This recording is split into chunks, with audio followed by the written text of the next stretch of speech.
Massive effort and iron discipline often fail to produce real change.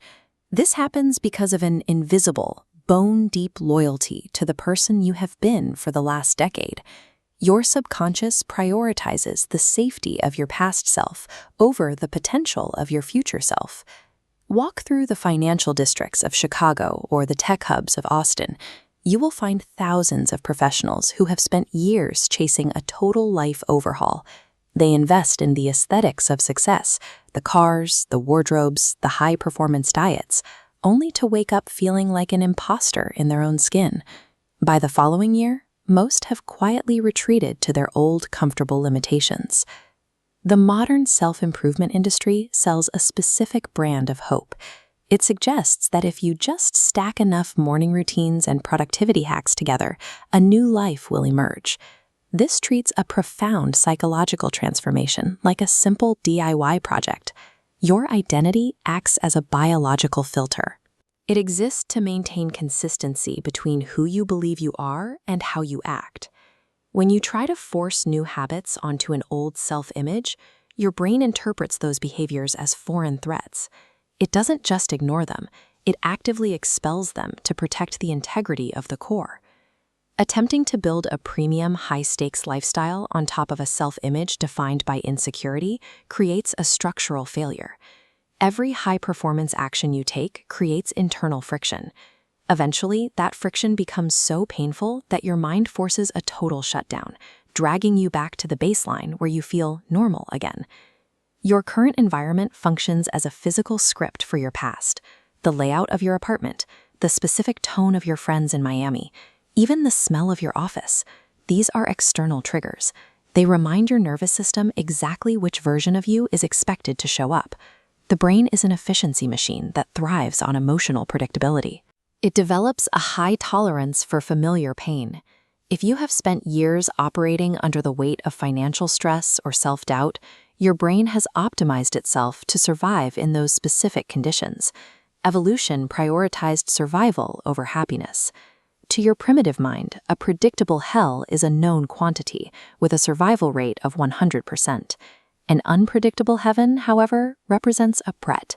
It is new, it is unknown, and therefore it is dangerous. When you begin to succeed, the anxiety of the unknown spikes. Your subconscious interprets this growth as a crisis. To lower that anxiety and return to a state of safety, your mind will trigger a cycle of self-sabotage, pushing you back into the familiar chaos it knows how to manage. Many attempt identity grafting. They take the superficial results of success, the status, routines, luxury, and stitch them onto an unchanged internal world. You see the result in this model. External layers move, but the center is motionless. This creates a massive psychological disconnect. You are performing the role of a high achiever, while your internal core still identifies as a failure. Maintaining this performance without a corresponding shift in identity is exhausting. You become a stranger to yourself, and the pressure becomes too much to bear. This state of cognitive dissonance is where most people quit. The brain cannot coexist with two conflicting versions of the self for long. Without a deep shift in the core, the tension eventually snaps, pulling the individual back to the behaviors that match their internal reality.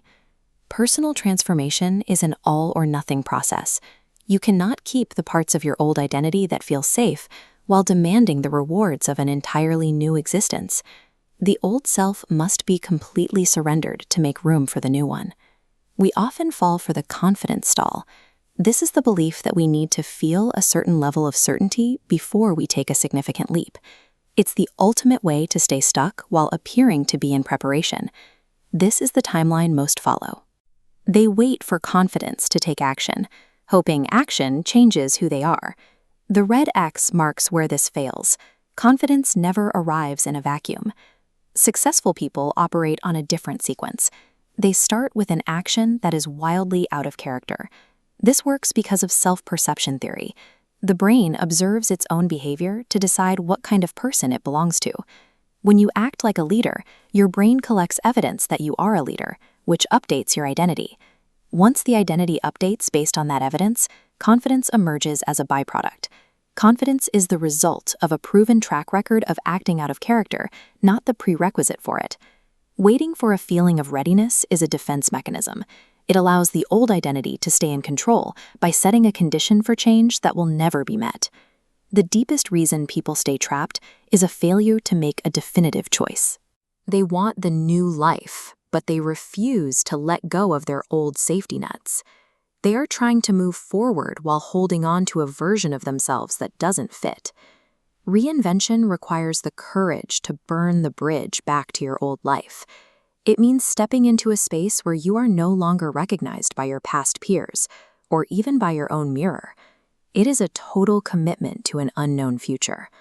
Most people spend their lives protecting their ego from the discomfort of being a beginner, or the pain of being judged. But those who truly transform do something different. They allow their old self to die. They understand perfectly well that the person who got them here is not the person who can take them there.